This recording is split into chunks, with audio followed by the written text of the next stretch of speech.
despite the benching, that Tua will get the start next week for the Dolphins. So, Shannon, I ask you, is it the right move to go back to Tua next week? No, but Skip, I didn't say it. Skip, you know where I've been on this all along.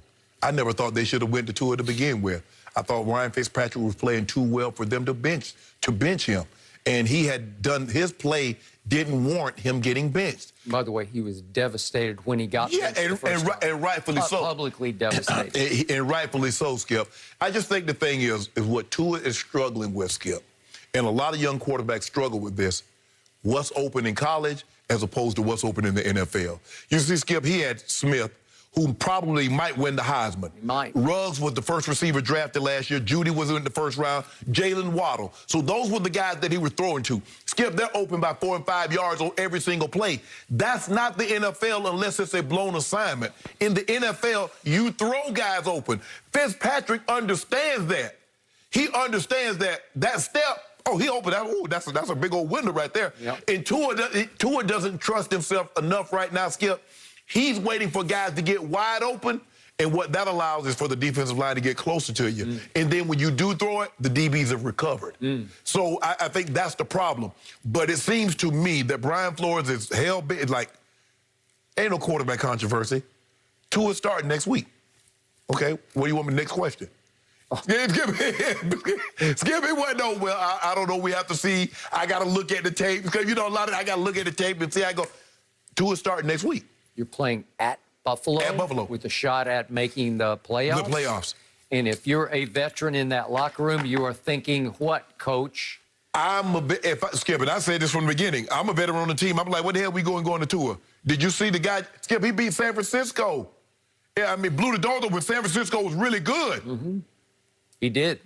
So, no, I wouldn't have made this move to begin with, but I think Tua understands that, man, I just can't do the things right now that Fitz can do, and I think it's okay. But I think in the future, Skip, they're going to have to move on from Fitz because Tua will always look over his shoulder as long as Fitz is on that sideline knowing that they could possibly go to him.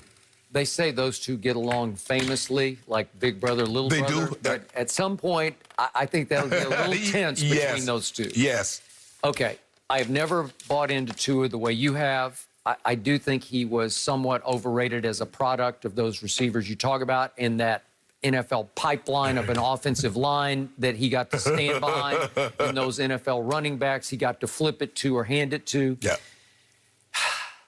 And he was shaky the other night, and I admired Brian Flores. He's playing a dangerous game, but I admired him because he needed to go to Fitz magic at that point because there's 9:47 left, and they're down 16-13.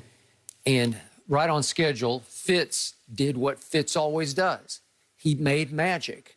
And how the hell he complete that pass? I don't know. That's the play of the year. But again, his face mask, we see it, is getting yanked sideways, and he throws it up to a kid, Mac Hollins, who had dropped a touchdown pass earlier in the game. Yes. And by the way, he had enough humility to admit after the game that it actually helped to get his face mask yanked sideways because it took something off the pass. Right. And it dropped in. If he had thrown it out of bounds. Well, he might have led him right into the safety. The safety might have got more involved in the play. This way he dropped a punt right to him. And why did the corners not sink? I have no idea. Because there's nobody to threaten the flat, so you just keep getting just sink with him because there's nobody home. There's nobody out there. It's got to be your play. Yes. You're the one who has to stop. Yeah, just keep going. Just keep sinking. Now, I did not blame John Gruden for 1 second for telling Josh Jacobs to fall at the 1 yard line because he did exactly like he said after the game. I don't regret it at all because he said, I didn't want to give Fitzpatrick the ball in a 4-down situation. He's a gunslinger, and he was hot. I agree.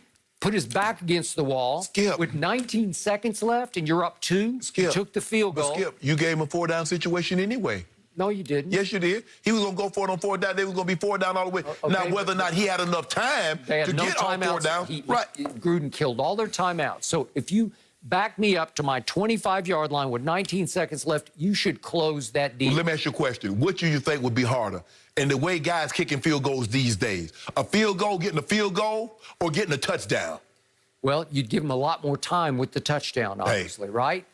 Well, Okay, that's how much respect or how much fear John Gruden has of Fitzmagic. Well, how about this? And he's been getting torched by him up to this point. Well, how about this? Slide down on second down and then run the ball in the end zone on third down, because you took that knee awful quick, or just have what you call him to take some time off. You know, Derek Carr. Yep. Hey, just don't take the knee so quick. Just mill around a little bit, mill around, and then take a knee. But I still thought it was way over. I didn't think even Fitzmagic could do that. Well, keep on listening to analytics. Analytics gonna have you without. Well, he's safe because he still got 70 million left, Skip, so he ain't going nowhere. Okay. All I know is when Brian Flores dug in after the game and said, "No, Fitz will start at Buffalo," I thought he's threatening to lose that locker room. You think when he said Tua was going to start? I said Tua. Yeah. Tua would start.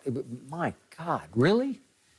94 yards passing through 3 quarters. What do you think you're going to do up against that defense up in Buffalo? And what you call him threw for 182 in the fourth quarter. So if I project 182